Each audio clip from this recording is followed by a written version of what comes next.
Olá, bom dia, senhores e senhoras. Eu estou dizendo bom dia. Aliás, boa tarde. Acabamos de almoçar aqui hoje. Não sei que hora vocês estão me vendo. Acabamos de almoçar. Nunca tinha comido. Levei o Jorge para comer fora. Aí comemos uma buchada de bode. Na buchada de bode vai ser hoje à noite, né? Vai ser hoje à noite, vai ser, né? Vamos lá, pessoal. A gente já deu uma olhada agora como é que é o perfil da banca, como é que a banca se comporta, como é que os MacBitch fazem para sacanear com vocês, né? Conosco, na verdade, né?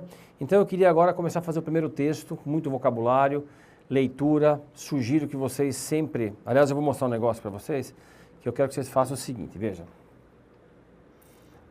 Como eu já devo ter falado, não me lembro se eu falei na última aula, 2 aulas, até final de 2013, a gente está pretendendo lançar um livro de técnicas de estudo para você aumentar o seu ritmo, como você passar em prova, como você fazer melhor utilização do seu cérebro, né? A gente não pode ficar estudando 2, 3 horas seguidas, porque não adianta mesmo, o cérebro precisa de neurotransmissores. Eu vou explicar tudo direitinho isso no livro, tá? E eu queria que vocês pensassem o seguinte, eu vou botar aqui 4, deixa eu ver se eu botei saiu sem querer aqui, não era isso que eu queria, né? Pronto, já deu pau aqui, calma, rapidamente. Meu Jesus, eu não sei o que eu fiz, vamos ver aqui. Eu quero que vocês sempre leiam o texto antes de começar a aula. Eu vou colocar aqui 4 passos que eu gostaria que vocês fizessem. Não adianta só assistir a aula, tá? Não adianta só estudar também, você tem que fazer os dois. Nós temos 3 tipos de memória: memória visual, sinestésica e auditiva. Com a memória visual é o lado que você aprende vendo, lógico, que chama visual. Depois você tem memória auditiva, que você aprende escutando, falar em voz alta, e sinestésica, que é fazendo. Entretanto, você pode fazer algumas coisas. Primeiro, veja bem, 0, 1, 2, aliás, me falaram, eu sempre começo de cima para baixo, vou começar de baixo para cima. Vamos lá, 3, 2, 1 e 0. Então, eu quero que você faça o seguinte, estudar, qualquer matéria, tá? Estudar antes da aula. Então, eu quero que os senhores façam o seguinte, eu quero que os senhores leiam os textos nossos antes da aula, se possível, traduza-os inteiro. Ah, mas professor, eu estou pagando o curso para fazer aula. Eu sei, só que nós aprendemos por 2 formas, repetição e emoção. Repetição e emoção, tá claro? Então, se você repetir várias vezes de várias formas diferentes, você estimula, opa, pulou aqui, você estimula as suas memórias, tá? Você estimula vários tipos de memórias, como eu falei, sinestésico, auditivo e visual. Depois eu quero que você assista às aulas. No nosso caso, assista aos vídeos. Assista às aulas, tá? E nessa de você assistir às aulas, você vai de novo fazer uma repetição. E vai ter mais detalhes e vai tirar dúvidas das quais você teve quando leu sozinho. Então eu quero que você leia o texto em casa, que é a alternativa 0 aqui, depois assista às aulas. Depois você estude sozinho. A máxima companhia que eu permito você é você e Deus, que eu acho que está muito bem acompanhado. É nessa hora que você vai aprender. Então, a hora que você estudar antes da aula, você vai estar estimulando sua curiosidade e fazendo um processo de aprendizado baseado em problema. Ou seja, você vai tentar entender uma coisa que você não conhecia. Você vai tentar entender sozinho aquilo que você não conhecia, você vai traduzir um texto com palavras que você não conhecia. Você vai forçar o seu cérebro, vai fazer um exercício neuróbica. Neuróbica é exercitar o cérebro, tá? Aqui você estimula o seu cérebro e aguça a sua curiosidade para o texto. Assistir a aula, quando você assiste a aula, você não aprende muito, provavelmente, você entende muito bem, tá? Depois, quando você estuda sozinho, no item 2, que é estudar sozinho, aí você aprende. Então, veja bem, estudar em casa, você estimula a memória e já força o cérebro, já faz um exercício legal. Quando você assiste às aulas, você entende a matéria. Quando você estuda sozinho, você aprende e depois o nosso cérebro vai cristalizar, vai reter as informações quando você for dormir. Essa é a parte mais bacana, tá? É na hora que você dorme que o cérebro retém as informações. Só que você tem que fazer nessa ordem. Primeiro você tem que estudar sozinho, assistir a aula, estudar em casa, antes da aula, mesmo que você não entenda muita coisa, mas já começa a dar essa entrada de informação para o seu cérebro. Depois você assiste às aulas, depois você estuda sozinho, tem que estudar sozinho. Para você ter uma ideia, existem academias militares que você estuda de manhã, se eu não me engano, a Academia de Brasília, não sei se é a Força Aérea, que é o Exército, A escola militar, você estuda de manhã, você tem aula, depois você tem... você é militar, você faz suas funções. Antes de dormir, você tem 2 horas ou 1 ou 2 horas de estudo individual obrigatório. Você tem que estudar 2 horas antes de dormir, porque nessas 2 horas você vai entender a matéria e quando for dormir você vai aprender e vai cristalizar. Tá claro isso? Faça isso que eu garanto, tá bom? Eu garanto. Texto 1, vamos lá então. Você tem um texto 1 aqui, é um texto curto, não curto na verdade. Na verdade são 5 perguntas só. Caiu no Banco Central isso daqui também, tá? Então vamos lá então. Ele faz um trocadilho, que ele chama de wordplay. Freedom of IMF Information. Então, Freedom of IMF Information, seria então o que? Seria, peraí que agora preciso escolher a nova cor. Liberdade de informação, tá? Liberdade de informação, mesmo ele escrevendo errado a palavra, você percebe que ele queria fazer um trocadilho. Vamos lá então. With the global financial crisis, the world is increasingly looking to the International Monetary Fund. Not just for financing, but as a global institution charged with overseeing members' economies and policies, what we call surveillance. It's easy to forget, nossa, botar óculos é melhor. It's easy to forget that only 10 years ago, the fund was a secretive institution de novo, it's easy to forget that only 10 years ago, the fund was a secretive institution. That's no longer the case. Communicating and engaging with the world at large is now a normal and essential part of the fund's business. Vou ler de novo e você acompanha aí. With the global financial crisis, the world is increasingly looking to the International Monetary Fund, not just for financing, but as the global institution charged with overseeing members' economies and policies, what we call surveillance. It's easy to forget that only 10 years ago, the fund was a secretive institution. That's no longer the case. Communicating and engaging with the world at large is now a normal and essential part of the fund's business. Perfeito? Vamos lá agora, vamos traduzir? Vamos, vamos, muito bem. With the global financial crisis, com a global financeira crise. Eu sempre falo para as pessoas, você tem em inglês é sujeito, verbo e resto da frase, vá nessa sequência, se der errado você inverte o trecho que ficou estranho. Então, com o global financeiro crise, ou seja, com a crise financeira global, the world is increasingly looking to the International Monetary Fund. O mundo está increasingly, eu gostaria que vocês grifassem essa palavra, né? Quer dizer, eu estou grifando, eu queria que vocês marcassem, increasingly quer dizer crescentemente, tá? Crescentemente não fica muito legal, porque olha só, com a crise financeira global, o mundo está crescentemente olhando, né, vendo o Fundo Monetário Internacional. Então, esse crescentemente eu traduzo como cada vez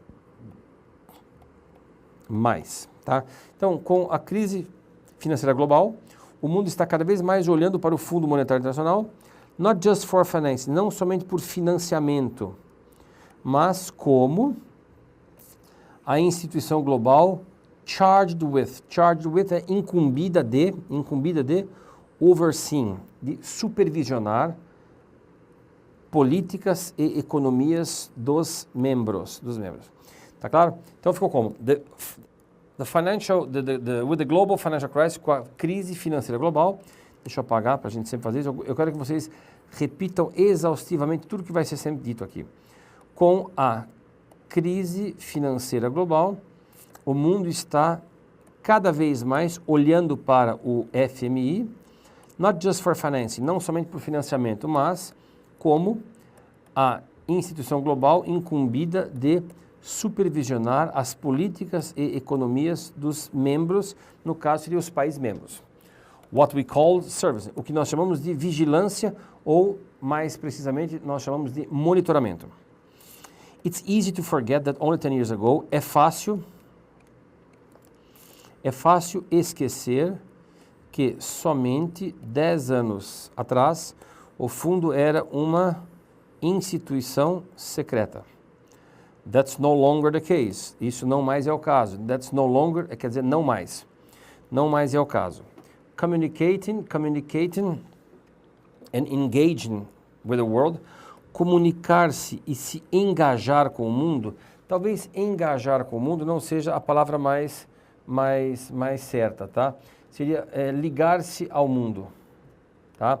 Então, ou ter contato com o mundo. Então, comunicar-se e ter contato com o mundo, at large, no geral, tá? É agora uma parte essencial e normal das atividades. As pessoas conhecem a palavra business como negócio. Traduz também como atividade, como negócio, como empresa. Então, agora, vamos lá, de novo. Comunicar-se e ligar-se e estar em contato com o mundo, no geral, é agora uma parte essencial e normal das atividades do fundo. Tá claro isso? Então, ele está dizendo aqui que o Fundo Monetário, ele está dando uma pequena definição, um pequeno perfil do que de como é que o Fundo Monetário Internacional era visto. Muito bem. Eu queria mostrar uma outra coisa para vocês aqui, que eu queria... Ah, tá. Vamos lá. Novo slide. Senhores, a palavra as, eu quero que você pense que a palavra as é a palavra jeca. Tá? Então, o que eu quero que você pense? Pense no professor Francisco Dirceu de Barros, com aquela camisa xadrez, ele é um jeca. Eu quero que você pense que as, a palavra as quer dizer já que. Repita comigo, já que, enquanto, como, e a medida que. Então, de novo, tá? Então, aqui nós temos a palavra as, só com um S só, tá? Que quer dizer, repita comigo, já que, enquanto, como, e a medida que. Você não falou, você ficou com vergonha e ficou dando risada com seus amigos aí do lado. Repita comigo junto com o Jorge. Já que. Mais alto, Jorge, que nem homem. Mas não consegue. Já que. Você sabia que tem jaca macho e jaca fêmea, né? Tem jaca mole e jaca dura. Mas tem jaca macho, fêmea e jaca gay também, tá? Repita comigo. Já que. Enquanto. Como. E a medida que. Muito bem. Você aí de casa também. Já que. Enquanto. Como e a medida que. 10 entre 10 artistas de cinema usam looks de luxo e acham que a palavra as só quer dizer como. Na verdade, quer dizer como, já que, enquanto e a medida que. Tá claro isso daí? Muito bem. Então, dado isso, eu queria dar mais uma outra coisa para vocês. Outra coisa. Você tem uma regra, e a regra é clara, que é o seguinte. Você tem uma preposição. Se essa preposição tiver logo depois dela um verbo, esse verbo vai em inglês no ing e você traduz o mesmo como se fosse uma, tá? Então, vamos pegar um exemplo aqui. I am tired of looking at your face, que foi o que a esposa do Jorge falou ontem. She's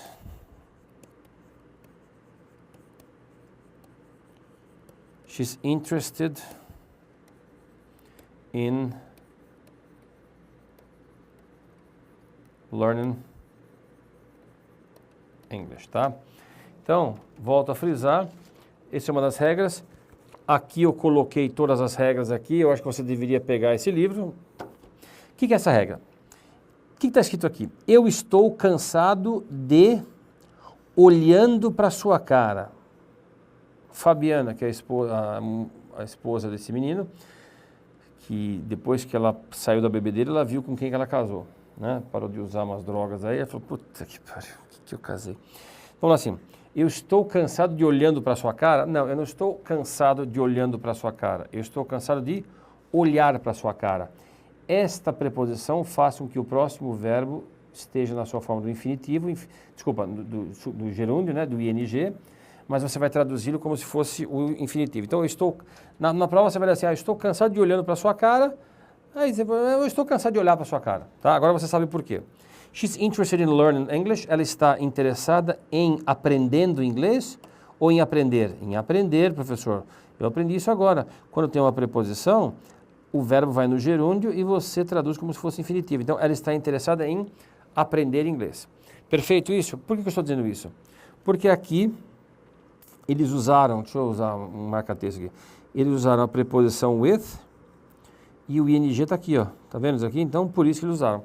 Obviamente que para ler um texto você poderia talvez dar uma coxambrada e você entender.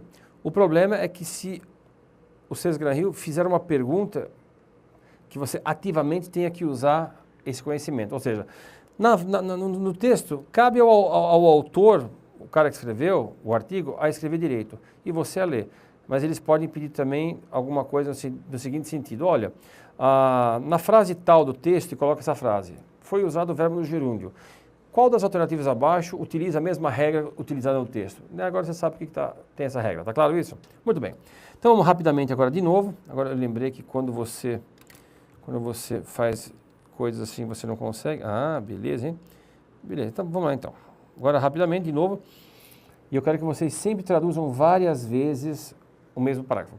Então, with the global financial crisis, com a crise financeira global, the world is increasingly looking at the International Monetary Fund. O mundo está cada vez mais olhando para o Fundo Monetário Internacional.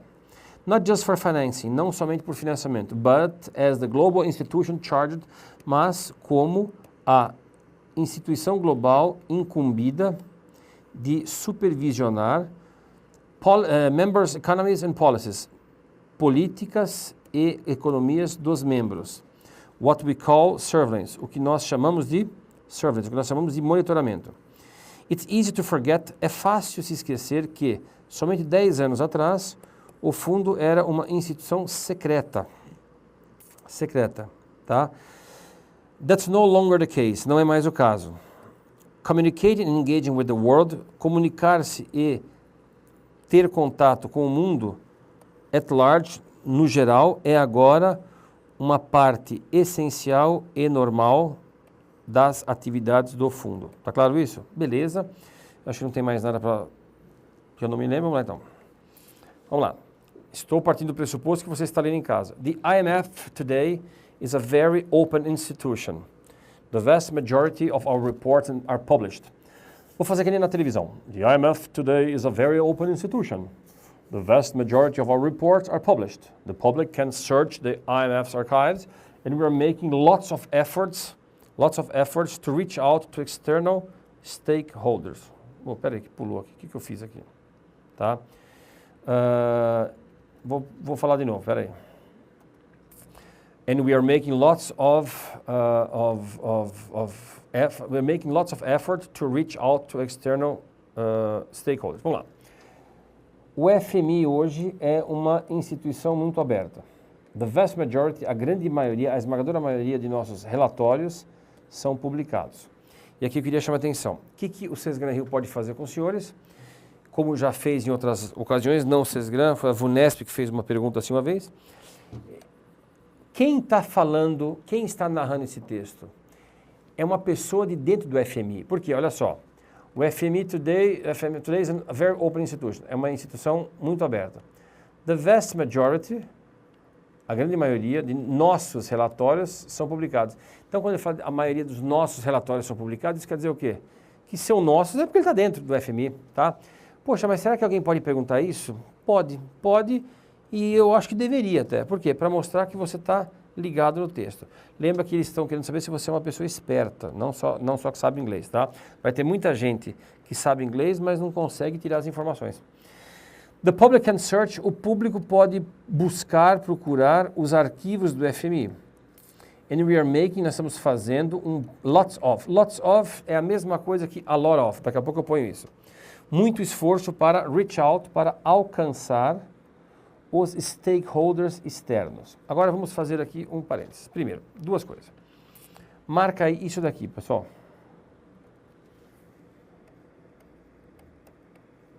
Lots of, a lot of,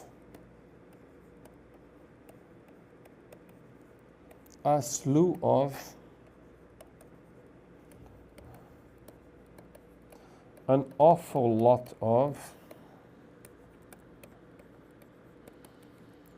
a load of much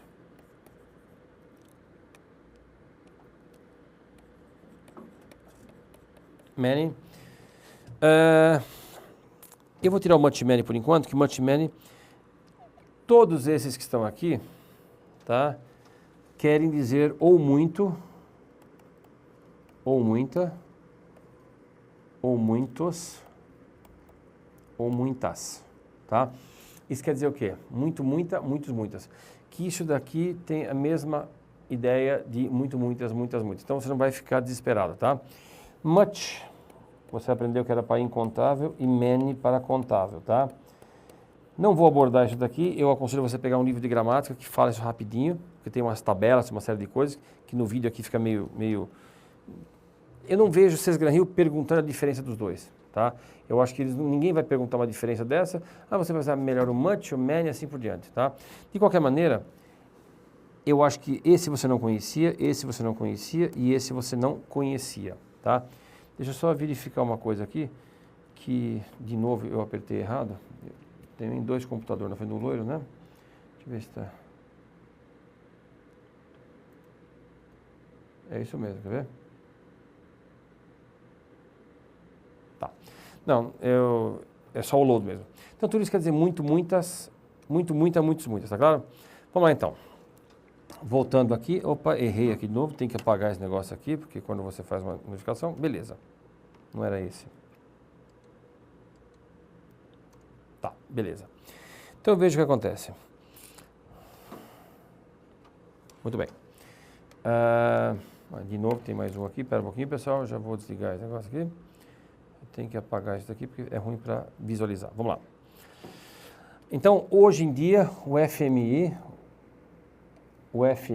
é uma instituição muito aberta.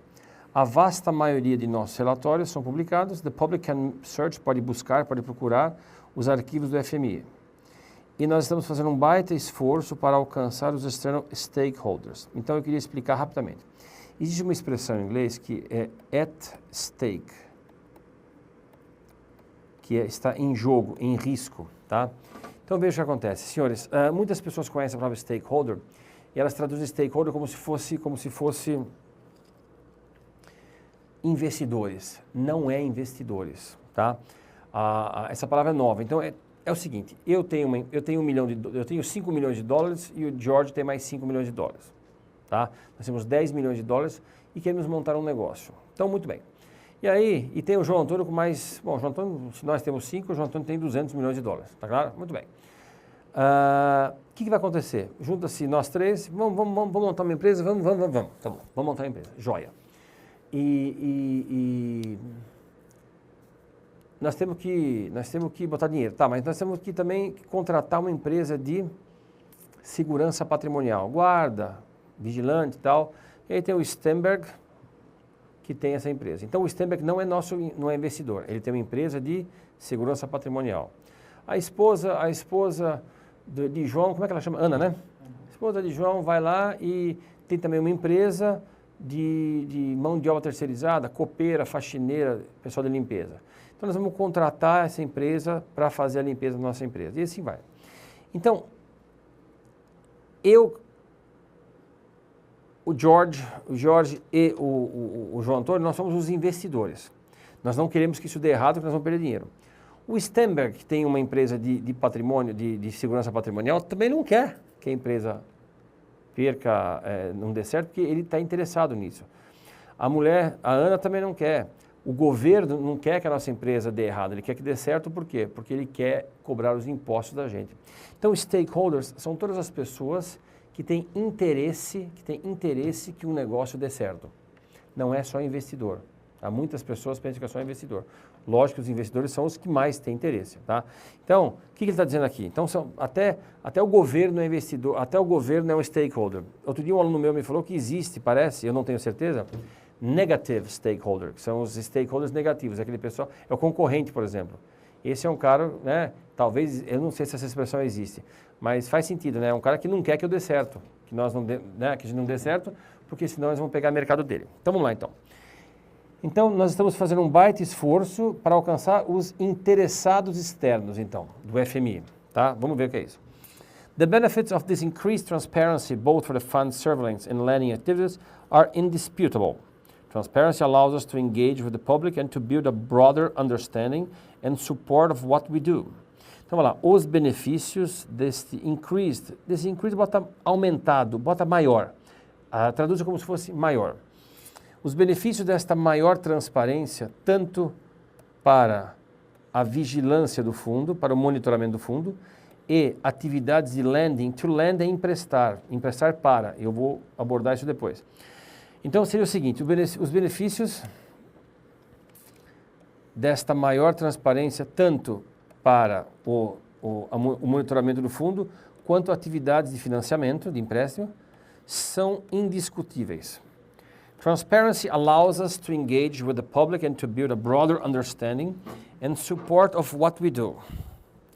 Transparência nos permite nos engajar com o público, nos conectar com o público, ter contato com o público e construir um entendimento mais amplo e apoio daquilo que nós fazemos. Então, olha só, olha que bacana essa frase. Estou mostrando como é que essa transparência é interessante para o fundo. Então, transparência permite nos ligarmos, conectarmos com o público e construir um entendimento maior e apoio. Aliás, eu diria até o seguinte, um entendimento e um apoio mais amplo daquilo que nós fazemos. It benefits the quality of our advice by subjecting our analysis to outside scrutiny. And more generally, it makes us more accountable for our advice and financial decisions. In all, it makes us a more effective and legitimate institution. Olha só. Ele beneficia, ele quem? Ou ela? Ela a transparência. Nós vimos alguns exemplos, ele pode grifar essa palavra it e falar assim, it se refere ao quê? A transparência? Ao benefício? A minha mãe? Ao mundo? A mãe do cara lá, né? Então ele pode fazer isso sim e César Graham faz isso direto. Então ele se beneficia da qualidade de nosso conselho, advice é conselho. Eu diria que seria um parecer, um conselho ao sujeitar nossa análise a um escrutínio externo. Nossa, essa palavra escrutínio é muito, digamos, muito escrota, né? Muito feia essa palavra, né? Eu também acho. Vamos lá então. Ela beneficia a qualidade de nossos pareceres ao sujeitar nossas análises a um escrutínio externo. Escrutínio é uma análise detalhada, tá? Então, a transparência beneficia a qualidade dos pareceres deles, sujeitando as nossas análises a uma análise mais criteriosa de fora. Afinal de contas, os relatórios vão ficar o quê? Vão ficar públicos. Então, vai ter nego dando palpite e tudo isso. And more generally, e mais genericamente, e no geral, it makes us, nos torna, esse make é fazer, mas também pode ser tornar, e nos torna o quê? Nos torna mais responsáveis, accountable for, nossos conselhos e decisões financeiras. Então, obviamente que quando você abre as suas informações, e você, como ele fala, os relatórios são publicados, e tem uma análise externa, você acaba fazendo o quê? Você acaba fazendo com que você seja mais responsável, né, pelos seus conselhos, seus pareceres e decisões financeiras. In all, no geral, it makes us a more effective and legitimate institution. Ele nos torna uma instituição mais legítima e efetiva. Está claro isso? Muito bem. Dado isso daqui, eu vou ler mais uma vez. Não vou ler não, senão não vai dar tempo. Repara uma coisa. Ele dá 1, 2, 3, 4, 5. Tem 5 slides para os como é que fala? Para você ter um texto inteiro. Então, volto a frisar, gostaria que vocês lessem sempre em casa isso antes, tá claro? Vamos parar por aqui, que tem 30 segundos para acabar a meia hora, e vamos reler isso daqui. Eu tenho muita coisa para falar na próxima aula, tá? Beijo, um abraço, um queijo e tudo que vocês me desejarem, Deus me dê em dobro. Fui!